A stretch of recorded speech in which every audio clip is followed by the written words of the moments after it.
Hello, my YouTube family. I'm back again with another important question. I welcome you all to your very own channel, Next Gen Teachers. आज का जो important question है वो heredity और environment पे है. The question is what is heredity, establish relative importance of heredity and environment in the development of a learner. कि learner की ज़िंदगी में हेरिडिटी और एनवायरनमेंट उसे कैसे अफेक्ट करती है या फिर उसकी क्या इम्पोर्टेंस है. नाउ हेरिडिटी होता क्या है? हेरिडिटी एक जीन्स जिसे हम कहते हैं, पेरेंट्स के जीन्स जो हैं वो बच्चों में जब ट्रांसफ़र होते हैं तो उसे हम कहते हैं कि कोई चीज़ हेरिडिटी से मिली है. हम जब एक न्यूबॉर्न बेबी आता है तो हम उसको देख कर के कोई अज्यूम करता है कि ये अपनी मदर जैसा है या कोई अपने फादर जैसा दिखता है और तो और कोई अपने दादाजी जैसा दिखता है. जैसे मोस्ट कॉमनली अभी हम लोगों ने देखा कि रणवीर कपूर की जो बेटी है राहा, वो अपने दादाजी जैसी आंखें उसकी हैं. तो उसी को हम बोलते हैं हेरिडिटी, जो कि आपके पूर्वजों से, उनके जीन्स से आपको आपके पेरेंट्स के द्वारा ट्रांसफ़र होती है. So heredity is a process by which mental and physical characteristics are passed on by parents to their children at the time of their conception. The child inherits from its parents the ancestral characteristics and this is called heredity. जब बच्चा conceive होता है, conception के समय से ही उसके अंदर वो हेरिडिटी की सारी चीज़ें, वो जीन्स जो हैं वो उसके अंदर तभी से ही होते हैं. अब पीटरसन ने इसको कैसे डिफाइन किया है? पीटरसन कहते हैं heredity may be define as what one gets from one's ancestral stock through one's parents. और वुडवर्ड कहते हैं heredity covers all the factors that were present in the individual when he began life, not at birth but at the time of conception about 9 months before birth. Exactly कि जब heredity की बात आती है तो वो बच्चे के अंदर डे 1 से, जब से कंसेप्शन होता है तभी से उसके अंदर हेरिडिटी होती है. कोई अलग सिर्फ बर्थ के बाद में नहीं आती, वो स्टार्टिंग से ही उसके अंदर होती है. रॉथ बेनेडिक्ट कहते हैं heredity is the transmission of traits from parents to offsprings. Heredity क्या है? एक ट्रांसमिशन है, ट्रांसफ़र जिसे हम कहते हैं ट्रेट्स का, उनके जीन्स का, जो कि उनके पेरेंट्स के द्वारा बच्चों को मिलता है. Now the process of heredity, genes are located on chromosomes. Genes जो होते हैं क्रोमोसोम्स के अंदर होते हैं, जो कि बच्चों में ट्रांसफर होता है on the time of conception. Chromosomes are present in the nucleus of reproductive cells. All fertilisation genes from both parents combine. जब फर्टिलाइजेशन के टाइम पर दोनों पेरेंट्स के जो जीन्स हैं वो कंबाइन होते हैं और उसके बाद में डिसाइड होता है कि जिसके जीन्स डोमिनेंट ज़्यादा होते हैं बच्चे में वही क्वालिटी आती है. These genes determine the child's heredity traits. ना अब यही डिसाइड करते हैं कि बच्चा बड़ा होके कैसा दिखेगा या कैसा बनेगा. तो ये एक प्रिडिक्टेबिलिटी का भी काम करते हैं कि बच्चा मम्मी पे जाएगा या पापा पे जाएगा या दादा दादी की फैमिली पे जाएगा या नाना नानी की फैमिली पे जाएगा. Thus, heredity is transmitted through DNA, genes, chromosomes to offsprings. ना अब इसकी प्रोसेस क्या है कि फीमेल का ओवम यानी कि एग और मेल के स्पर्म्स जब मेट करते हैं तो फर्टिलाइजेशन होती है एग की, जो कि बनाते हैं zygote. Hence, the complete structure of a child's personality depends upon the combination of genes from male and female. Not just mother, but father के भी जो genes हैं वो आपस में मिल के डिसाइड होता है कि कौन से जीन्स जो है बच्चे में ट्रांसफ़र होंगे। लॉ ऑफ हेरिडिटी, इसे हम मेंडल्स लॉ भी कहते हैं। Like begets like. अब बच्चे जो हैं 3 तरीके से अलग अलग हो सकते हैं, या आप कह सकते हो कि 3 तरीके से हम बता सकते हैं कि बच्चों के अंदर कैसे जीन्स हैं। अब कुछ बच्चे तो बिल्कुल अपने पेरेंट्स की तरह, उनकी शक्ल जो है बिल्कुल उनके पेरेंट्स के ऊपर जाती है, वो बिल्कुल अपने पेरेंट्स की तरह दिखते हैं बच्चे। लेकिन कुछ बच्चे होते हैं जो थोड़े से डिफरेंट दिखते हैं, सभी अपने पेरेंट्स के जैसे नहीं दिख सकते हैं, इसलिए कुछ बच्चे डिफरेंट दिखते हैं। तो इसके अंदर भी वही होता है। जब like begets like, this law means as the parents are so are the offsprings, यानी कि सेम चाइल्ड, जैसे पेरेंट्स हैं वैसे ही बच्चा भी होगा। अगर पेरेंट्स इंटेलिजेंट हैं तो बच्चा भी इंटेलिजेंट होगा। नाउ सेकेंड लॉ में क्या होता है, लॉ ऑफ वेरिएशन। आपको नाम से ही पता चल जाएगा कि वेरिएशन, बच्चे में कुछ चेंजेस होते हैं। Sometimes children are not the true copy of their parents. The reason of these differences lies in the combination of genes. अब मैंने आपको बताया कि दोनों तरफ के जीन्स जब आपस में मिलते हैं तो जो डोमिनेंट जीन होता है वो दोनों में से किसी का भी हो, वही जो है एक तरीके से जंग जीतता है और बच्चे में वही जीन्स ट्रांसफ़र होते हैं। तो कई बार ऐसा होता है कि बच्चा थोड़ा सा डिफरेंट होता है। Now third law is law of regression. अब बिल्कुल ही चेंज, ऑपोजिट की बात कर रहे हैं यहाँ। The children of highly intelligent parents can be of low intelligence. कोई बड़ी बात नहीं है कि जब बहुत ही ज़्यादा इंटेलिजेंट पेरेंट्स के बच्चे जो हैं वो कम इंटेलिजेंट हों। Tendency of low giftedness in the highly gifted children is known as regression.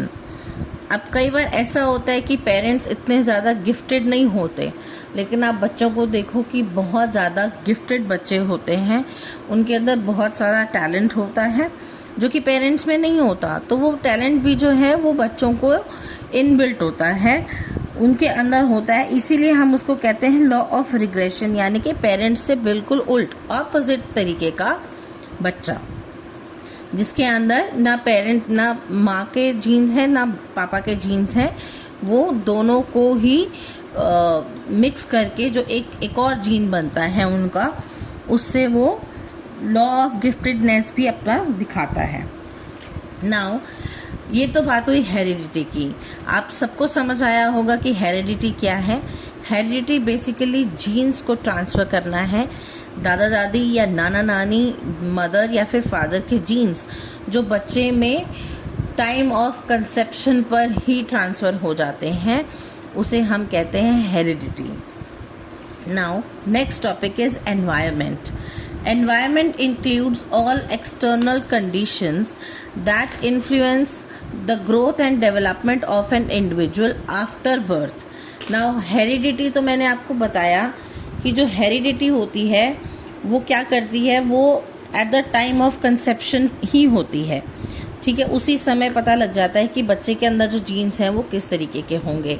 लेकिन आप ज़रूरी नहीं है एक ही घर के 2 बच्चे बिल्कुल एक दूसरे से डिफरेंट पर्सनालिटी के हो सकते हैं। जैसे कि उनका एनवायरनमेंट जब चेंज होता है तब वो डिफरेंटली बिहेव करना भी सीखते हैं। फॉर एग्ज़ाम्पल, अगर एक ही घर के 2 बच्चे, एक बच्चा अपने पेरेंट्स के साथ रहे और एक बच्चा अब्रॉड रहे, तो दोनों के way of talking, way of thinking, यानी यहाँ तक कि इमोशनली भी जो है वो दोनों डिफरेंट लेवल पर स्टैंड करते हैं। तो एनवायरनमेंट का भी बहुत बड़ा रोल होता है बच्चे की अपब्रिंगिंग में। नाउ वुडवर्थ कहते हैं environment includes all those conditions that affect the development of an organism. अब एनवायरनमेंट वो सभी चीज़ें इंक्लूड करता है जो कि डेवलपमेंट के अंदर हेल्प करता है एक ऑर्गेनिज्म में। It influences learning, behaviour, personality, attitudes and values. तो ये सब किससे इन्फ्लुएंस होता है? एनवायरनमेंट से। अलग अलग एनवायरनमेंट के बच्चों के अंदर अलग अलग बिहेवियर होगा, दोनों की पर्सनालिटी अलग अलग हो सकती है, दोनों के एटीट्यूड्स और उनकी वैल्यूज़ अलग अलग हो सकती हैं। जैसे एक बच्चा गांव में रहता है या एक बच्चा शहर में रहता है, दोनों के अंदर बहुत सारे डिफरेंस होंगे। ज़रूरी नहीं कि दोनों सेम तरीके के होंगे, या फिर दोनों बच्चे अगर शहर में रहते हैं लेकिन अलग अलग फैमिलीज़ के हैं तो उनका भी एनवायरनमेंट टोटली डिफरेंट होता है। तो एनवायरनमेंट पे डिपेंड करता है कि बच्चा किस तरीके से आगे चल के बिहेव करेगा या किस तरीके की पर्सनालिटी रखेगा। नाउ टाइप्स ऑफ एनवायरनमेंट, 4 तरीके के एनवायरनमेंट होते हैं। नेचुरल एनवायरनमेंट, सोशल और कल्चरल एनवायरनमेंट, इंटेलेक्चुअल और मेंटल एनवायरनमेंट और इमोशनल एनवायरनमेंट। अब ये सारी चीज़ें जो हैं एक वर्ड एनवायरनमेंट के ऊपर ही डिपेंड करती है। क्यों? क्योंकि एनवायरनमेंट से ही पता चलता है कि बच्चा नेचुरली कैसा होगा, सोशल सर्कल में कैसा होगा, इंटेलेक्चुअल यानी कि दिमागी तौर पर कैसा होगा, और इमोशनली किस तरीके से बिहेव करेगा। सो नेचुरल एनवायरनमेंट के अंदर the natural environment includes all physical and biological conditions provided by nature.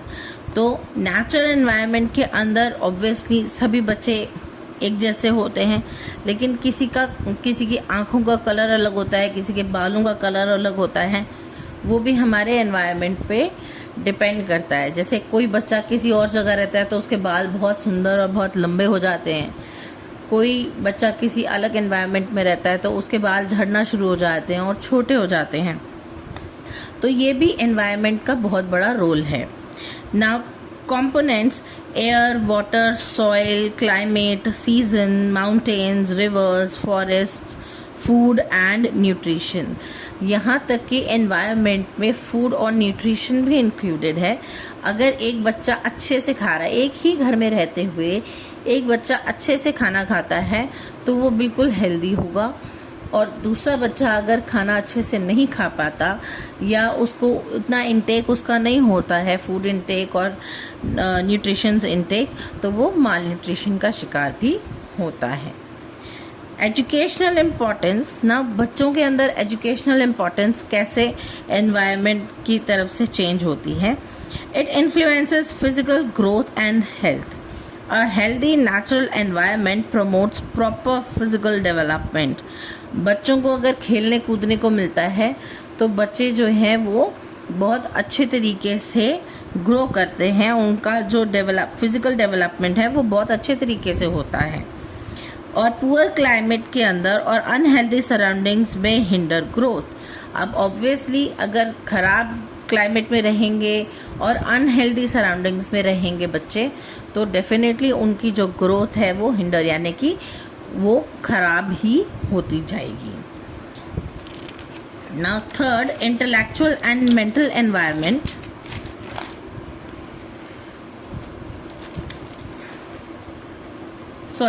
Social और कल्चरल एनवायरनमेंट। द सोशल और cultural environment consist of social relationships and cultural practices that surround an individual. अब social culture और environment जो है वो क्या consist करता है? बच्चे के सोशल रिलेशनशिप्स, कि अब वो अपने फ्रेंड्स के साथ कैसा बिहेव करता है।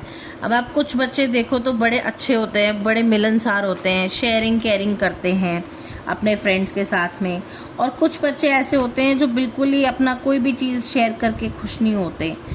तो वो बच्चे भी उसी सोशल सर्कल में रहते हैं लेकिन बिल्कुल डिफरेंटली बिहेव करते हैं। नाउ कंपोनेंट्स इसके हैं: family, school, peer group, society, customs, traditions, values and beliefs. अब कुछ बच्चों को बचपन से ही सिखा दिया जाता है कि नहीं, हमें सभी के साथ मिलजुल के रहना चाहिए, शेयरिंग इज केयरिंग जैसे थॉट्स हमारे दिमाग पे बचपन से ही डाल दिए जाते हैं। लेकिन कुछ कुछ घरों में आज भी ऐसा होता है जहाँ पर पेरेंट्स जो हैं वो अपने बच्चों को खुद ही मना कर देते हैं कि आप ऐसे बच्चों के साथ नहीं खेलेंगे, या फिर आप ऐसे बच्चों के साथ बात नहीं करेंगे, या फ्रेंडशिप नहीं रखेंगे। तो उनके लिए वो सोशल एनवायरनमेंट जो है थोड़ा सा डिफरेंट हो जाता है, और बच्चा एक कल्चर से जब दूसरे कल्चर को देखता है तो भी उसकी थॉट प्रोसेस चेंज होती है। एजुकेशनल इम्पोर्टेंस इसमें क्या है? It shapes behaviour, personality, language and moral values. बच्चे की बिहेवियर में, पर्सनालिटी में, उसकी लैंग्वेज में और उसकी मॉरल वैल्यूज़ के अंदर जो चेंज आता है वो सोशल और कल्चरल एनवायरनमेंट से ही आता है। अगर एक घर के अंदर बच्चा है और सब उसको आप कह के बात कर रहे हैं तो नेचुरली वो बच्चा भी किसी भी इंसान को एड्रेस करेगा तो उसे आप ही कहेगा। और अगर एक घर के अंदर एक बच्चे को थोड़ा बुरा ट्रीट किया जाता है, तू तड़ाके से बात करते हैं, तो वो बच्चा भी उसी तरीके से दूसरों को जो है एड्रेस करेगा। Now influences social adjustment and emotional stability. अब सोशल और कल्चरल एनवायरनमेंट की वजह से जो है बच्चे की सोशल और इमोशनल स्टेबिलिटी भी डिपेंड करती है कि बच्चा कितने समय तक जो है सोसाइटी में अच्छे से रह सकता है और उसकी इमोशनल स्टेबिलिटी कैसी है। कुछ बच्चे आप देखोगे कि हर बात पर रोते हैं, और कुछ बच्चे थोड़े से स्ट्रांग होते हैं जो कि इमोशनली स्टेबल होते हैं। तो वो चीज़ें कहाँ से आती हैं? वो चीज़ें भी अपने घर के एनवायरनमेंट से या घर के बाहर आस पड़ोस के एनवायरनमेंट से भी बच्चा वो चीज़ें ग्रैब करता है। या स्कूल जाता है तो वहाँ का एनवायरनमेंट अलग होता है। तो हर एक जगह का एनवायरनमेंट अलग होने की वजह से एक डिफरेंट पर्सनालिटी बच्चे की निकल के आती है। It encourages cooperation, discipline and respect. अब जहाँ पर बहुत अच्छे तरीके से बच्चों को रिस्पेक्ट से पेश आए, वहाँ पर बच्चा भी आगे से आपको रिस्पेक्ट देता है। स्कूल के अंदर सबसे पहले बच्चों को डिसिप्लिन सिखाया जाता है, तो बच्चे डिसिप्लिन में रहना सीख जाते हैं। एक दूसरे के साथ में, अपनी क्लास फेलोज के साथ में कोऑपरेट करना सीख जाते हैं। तो ये सोशल एनवायरनमेंट का ही इन्फ्लुएंस होता है। Now, intellectual or mental environment. The intellectual or mental environment refers to the stimulation and opportunities provided for mental and cognitive development. अब इंटेलेक्चुअल और मेंटल एनवायरनमेंट क्या करता है? बच्चों को स्टिमुलेट करता है, उनको अलग अलग अपॉर्चुनिटीज़ प्रोवाइड करवाता है, उनकी मेंटल डेवलपमेंट को, उनकी कॉग्निटिव डेवलपमेंट को इन्हांस करता है, उनको मौका देता है कि वो कुछ अच्छी चीज़ें सीखें इन फ्यूचर और वो समझदार बने। इसके कंपोनेंट्स क्या है? Quality of teaching, learning materials and books, educational activities, problem solving and creative opportunities. तो अगर किसी बच्चे को स्कूल के अंदर एक क्वालिटी टीचिंग मिल रही है, एक अच्छी टीचर के द्वारा अच्छी सीख मिल रही है, बच्चे को लर्निंग मटेरियल्स पूरे मिल रहे हैं, बुक्स प्रोवाइड हो रही हैं, अगर एजुकेशनल एक्टिविटीज़ जो हैं टीचर द्वारा करवाई जा रही हैं, प्रॉब्लम सॉल्विंग सम्स और क्रिएटिव अपॉर्चुनिटी। हम लोग आर्ट एंड क्राफ्ट की जो क्लास है वो भी रखते हैं स्कूल्स में बच्चों के लिए, क्योंकि हर एक बच्चे को इक्वल अपॉर्चुनिटी मिलनी चाहिए, जो कि उनको हेल्प करता है उनका सेल्फ कॉन्फिडेंस गेन करने में, और तो और उनकी मेंटल और इंटेलेक्चुअल जो एनवायरनमेंट है उससे काफ़ी कुछ सीखने में। और बच्चे उसी तरीके से जो है अपना डेवलपमेंट करते हैं, उनके ब्रेन की डेवलपमेंट उसी तरीके से होती है जिस तरीके का एनवायरनमेंट उनको मिलता है। नाउ एजुकेशनल इम्पोर्टेंस इसमें क्या है? It develops intelligence, thinking, reasoning and imagination. अगर टीचर बच्चे को एक स्कूल में स्टोरी सुना रही है तो बच्चा उसको एग्जैक्टली वैसे ही इमेजिन कर सकता है। बच्चों की इंटेलिजेंस जो है वो डेवलप होती है, बच्चे सोचते हैं, जब मैथ्स के सम करते हैं, रीजनिंग करते हैं तो बच्चे सोचते हैं, अपना दिमाग लगाते हैं, तो उनको प्रैक्टिस उस चीज़ की होती है और उनकी जो है इंटेलेक्चुअल, उनकी जो मेंटल एबिलिटी है वो और ज़्यादा डेवलप होती है। It encourages curiosity and critical thinking. अब बच्चों को टीचर्स जो हैं अगर आपको कोई होमवर्क देती हैं तो बच्चों की क्यूरियोसिटी निकालने के लिए कि हाँ मुझे जानना है मैम ने ये कैसे किया था, या मैम कल पूछेंगी तो मुझे इस क्वेश्चन का आंसर देना है, तो इसका आंसर क्या हो सकता है, पॉसिबिलिटीज चेक करना। क्रिटिकल थिंकिंग, हर एक पहलू से उसकी जांच करना कि ये चीज़ मैं किस तरीके से सही कर सकता हूँ। टीचर उस चीज़ का भी बच्चों को जो है मौका देती है। It enhances academic achievement. Definitely जब बच्चे की मेंटल हेल्थ अच्छी होगी, बच्चा मेंटली डेवलप होता जाएगा, तो ऑब्वियसली बच्चा पढ़ाई में भी अच्छा होगा, उसकी एकेडमिक अचीवमेंट्स उसको बहुत मिलती हैं। उसके बाद है हमारा 4th पॉइंट जो कि है एनवायरमेंट, इमोशनल एनवायरनमेंट।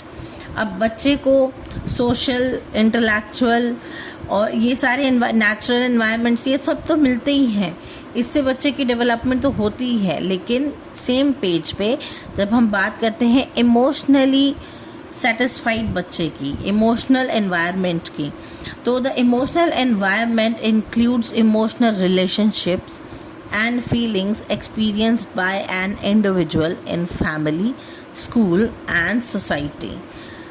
अब कुछ बच्चे होते हैं जो बड़े इंट्रोवर्ट होते हैं, जो किसी को अपने मन की बात नहीं बताते, और कुछ होते बड़े एक्सट्रोवर्ट होते हैं, हर एक चीज़ बस सबको जो भी दिखा सामने उसको सब कुछ बताने की करते हैं। तो उसमें भी बच्चों को इमोशनल एनवायरनमेंट जो है वो बहुत ज़्यादा हेल्प करता है। जैसे मदर्स बच्चों को बचपन में ही सिखा देती हैं कि गुड टच बैड टच क्या होता है। आपको अगर कोई ऐसे बता रहा है तो आप अपनी मदर के साथ इतने इमोशनली कनेक्टेड होते हो अपनी फैमिली में, या स्कूल में कोई एक ऐसी टीचर होती है जिससे आप इमोशनली बड़े कनेक्टेड होते हो, तो आप उनसे जाके अपने मन की सारी बातें शेयर करते हो। या आप सोसाइटी में आपके कोई फ्रेंड सर्कल है, आप उनसे अपनी सारी बातें जाके शेयर करते हो। कंपोनेंट्स क्या है इसके? Love and affection, security and acceptance, motivation and encouragement, freedom of expressions.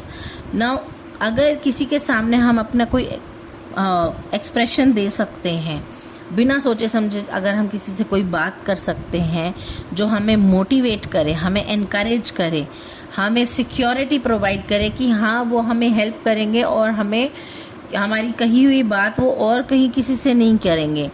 Acceptance, कई बार बोल देते हैं पेरेंट्स कि हाँ नहीं नहीं ये नहीं करना, तो वो ना करके बच्चों की पूरी बात सुन के उसको एक्सेप्ट करना कि ठीक है हो सकता है there must be a problem. अगर बच्चा कुछ एड्रेस कर रहा है तो उसको लव और अफेक्शन के साथ में कुछ चीज़ें समझाई जा सकती हैं, उनको कुछ चीज़ें उनकी नोटिस की जा सकती हैं, उन्हें सिक्योरिटी प्रोवाइड करवाई जा सकती है। ये सब कुछ जो होता है एक बच्चों के इमोशनल एट्रीब्यूट को स्ट्रॉन्ग करने के लिए होता है। एजुकेशनल इम्पोर्टेंस के अंदर it promotes emotional stability and self confidence. अगर कोई बच्चा थोड़ा सा स्लो पेस पे है, धीरे लिखता है, और टीचर उसे बोलती है हाँ वेरी गुड बेटा आपने अभी तक जितना लिखा, उसे मोटिवेट करती है, तो वो क्या करता है, वो बच्चे को इमोशनल स्टेबिलिटी और उसका सेल्फ कॉन्फिडेंस इन्हांस करने में हेल्प करता है। बच्चे के अंदर जो स्ट्रेस और एंग्जाइटी होती है उस समय वो रिड्यूस करने में उसकी हेल्प करता है और इनकरेज करता है पॉजिटिव एटीट्यूड टुवर्ड्स लर्निंग। अब कुछ बच्चों को डांट डांट के मार मार के पढ़ाया जाता है तो वो बच्चे बिल्कुल चिढ़ जाते हैं और वो बिल्कुल अपना इंटरेस्ट नहीं दिखाते हैं पढ़ाई में, लेकिन कुछ बच्चों को जो है पॉजिटिव एटीट्यूड सिखाया जाता है पढ़ाई की तरफ, तो वो हर एक चीज़ बैठ के आराम से याद कर लेते हैं। कंक्लूजन है कि heredity gives the learner capacity and limitations while environment provides opportunities and experiences. Balanced interaction of both lead to healthy and complete development of a learner. अब हेरिडिटी और एनवायरनमेंट दोनों मिल करके बच्चे को एक हेल्दी और कंप्लीट डेवलपमेंट करवाने में हेल्प करता है। ये थी आज की क्लास। Thank you. अगर आपको वीडियो पसंद आई हो तो do like, share and subscribe. Comments करके ज़रूर बताइएगा कि आपको और कौन से क्वेश्चंस चाहिए जो मैं डिस्कस करूँ यहाँ पर। Thank you.